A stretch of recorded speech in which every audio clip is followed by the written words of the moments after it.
Major news. Ukraine is now a nation at war. Just hours ago, Russian forces began their attack. Putin wants to end Ukraine war as soon as possible.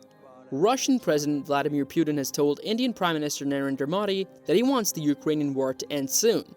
Putin said that he knows New Delhi's concern about this conflict.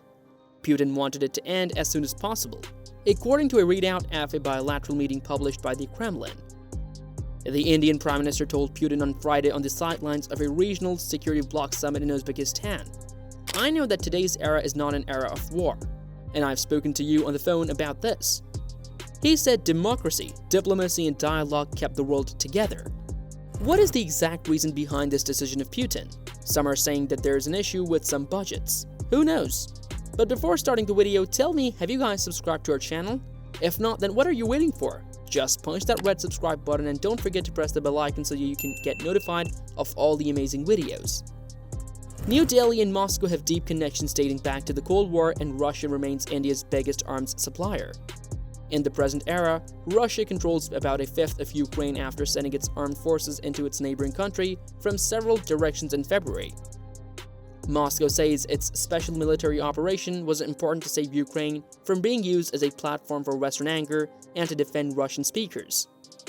Kyiv and its Western allies ignored these arguments for an imperial-style war of aggression and pressured Russia to withdraw. On September 6th, Kyiv launched a counterattack that surprised the Russian forces. The lightning advance resulted in Ukrainian forces reclaiming some 8,000 square kilometers, which is 3,090 square miles of territory in the Kharkiv region. Putin commented similar to Chinese leader Xi Jinping on Thursday, saying he understood Beijing's concern about the conflict. Russia is trying to grow closer ties with China and India as Moscow faces isolation and troubling approval from the West over its invasion of Ukraine.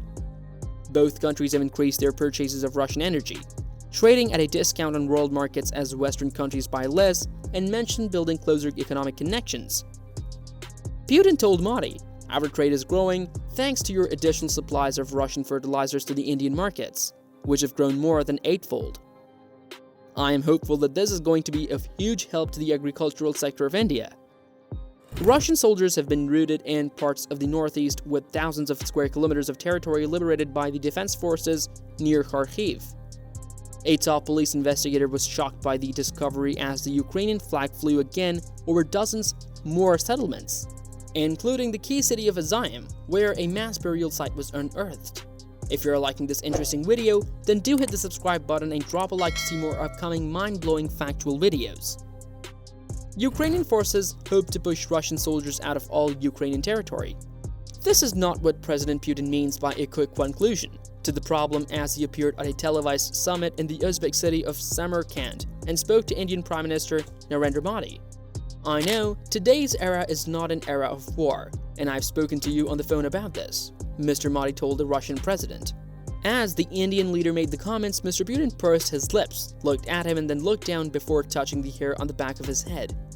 He told Mr. Modi that he understood his concerns about Ukraine, but that Moscow was doing it all it could to end the conflict. "I know your position on the conflict in Ukraine, the concerns that you constantly express," he said. "We will do everything to stop this as soon as possible." Russian President Vladimir Putin has raised the stakes in his war against Ukraine, announcing a partial mobilization on September 21st, meaning we can now send 300,000 reservist troops to fight in Ukraine. The previous day, with no further announcement, amendments to Russian law were introduced to the Duma and immediately passed in 3 readings. They stipulate harsh penalties for failing to report for military duty, surrendering, or refusing to fight.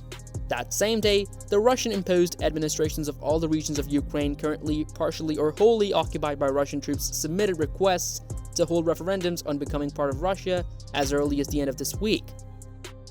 Let's hope for the best. What are your views on the decision of Putin? What is the motive behind this? Do let us know your thoughts in the comment section below. Thanks for watching.